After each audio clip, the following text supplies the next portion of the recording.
Thanks again for joining our course on vertical mud crab farming. In the previous lecture, we have shown you the typical growth rates in the boxes as well as conventional farming methods. In this lecture, we will show you the different production methods that are used to currently farm crabs and what different technologies are being applied at each different stages. There are currently 5 main mud crab production methods, the first being wild catch, the second hatchery, third the grow out stages, fourth softshell crab, and lastly crab fattening. We will go in depth on the 5 production methods that are currently dominating the market. Unfortunately, in most parts of the world, wild catch still represent a major supply for mud crabs. This is true for the countries like Malaysia, Indonesia, Bangladesh, Sri Lanka, India. Wildly caught crabs can be and are usually cheaper, but their quality and supply are inconsistent and is really dependent on seasonal availability. However, in the recent years, we have seen the supply of bigger crabs that are usually limited. This ranges from anywhere between 500 grams and above. Popular locations to find crabs can be Tarakan, Makassar, Bangladesh, Medan, and so on and so forth that were mentioned earlier. The second mode of production is what we call the hatcheries. In Malaysia, we know of 2 hatcheries, one in Perak and one in Sarawak. In Philippines, there are also many smaller decentralized groups, and this is the same for Vietnam. In general, there are not a lot of hatcheries in the world, and it's difficult to consistently produce crablets.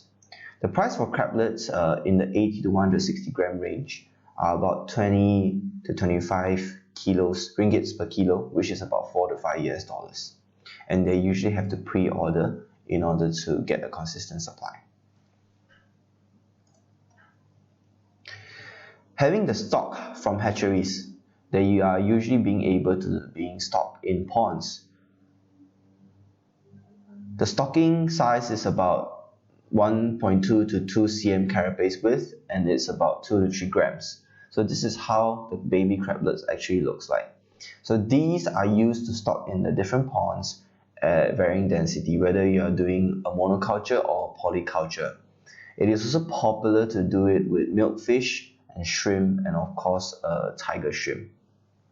However, do take note that the risk of doing a polyculture with other species like a shrimp, because diseases like Vibrio could potentially spread between the species. It is commonly also possible to grow them up to female that have eggs, or in other words, for them to grow them up to about 500 grams where they are in high demand, especially in Singapore. Apart from growing them in ponds, you can also utilize what we call as a pens. So basically, pens are slightly different from ponds. Essentially, they're just a barricaded area over a mangrove forest, and this is how it actually looks like. This is one of the projects in Fiji in which they will actually put up some structure and nets in the mangrove forest itself without removing any of the initial forests. So basically, you stock the ponds with these crablets when they are about 1 cm carapace width at about a density of 5,000 to 10,000 per hectare. The idea of using mangrove pens is the crabs are also able to sort of forage their own food apart from the feed that you provide and seek shelter in this highly dense mangrove forest. So 3 types of methods that are currently used to farm crabs. So this is what we call in a traditional pond setting. It's just a mud pond followed by a netting around the pond, and this is what we mentioned early on in the mangrove pens. Sometimes if your crablets are too small, you might want to nurse them to a slightly bigger size. Without doing so, your crabs will tend to escape from the pens as the nets cannot be too fine. So this is how you sort of build a small nursery for the crablets to be nursed to a bigger size. The fourth kind of production method is soft-shell crab production. As mentioned earlier on, soft-shell crabs are simply crabs that have molted and you then harvest them. So what do you do in this mode of production?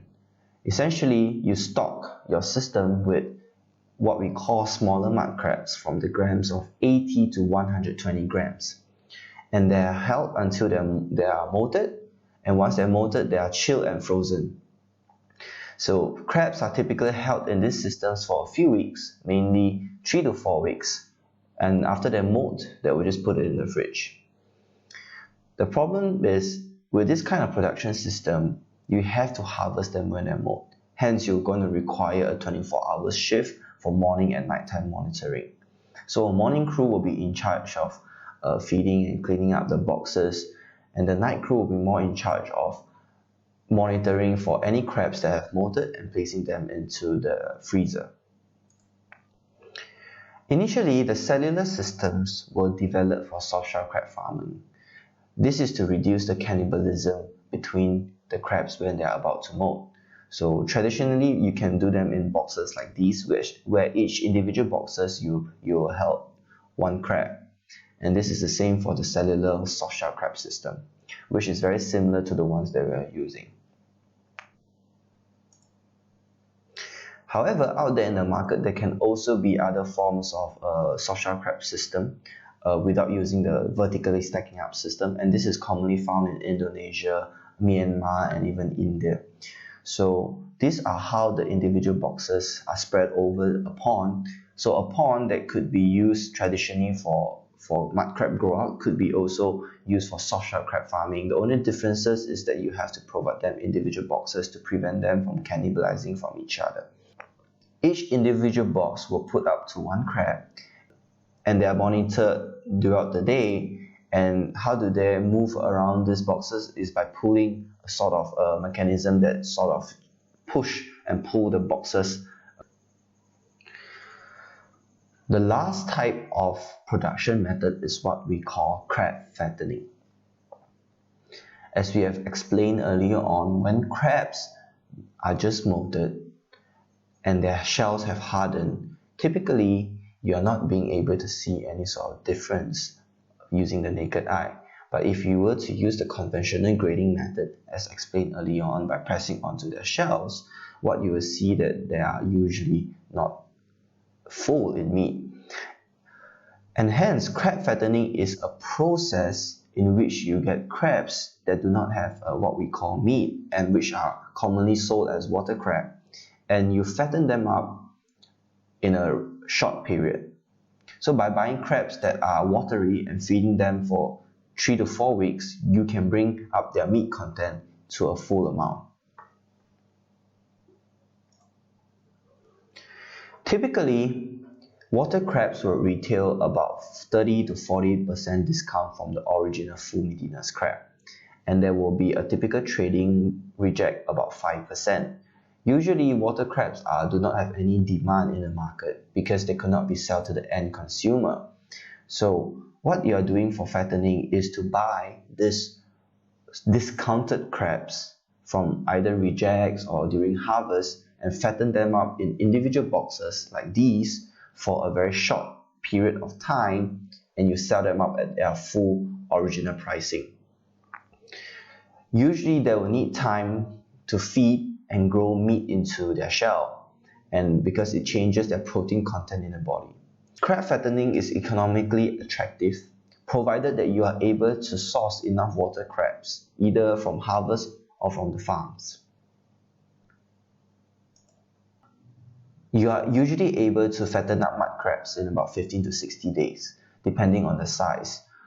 If you are fattening a 300-gram water crab all the way to a full size, you're going to take about 2 weeks. If you're fattening a 500-gram size crab, it takes all the way from water crab to full crab in about 28-30 days, and they're usually being able to feed about at least 3 to 5% of their body weight. In some systems, it is also possible to fatten females to achieve what they call a full egg mass in the body, as seen as here. So this is a video on how a water crab can be fattened up to this fullness. So that's all for this lecture. We hope you have understand the different modes of production that currently exist out there in the market and how they are used to achieve a different mud crab production. In the next lecture, we will talk about the different mortalities in each individual systems.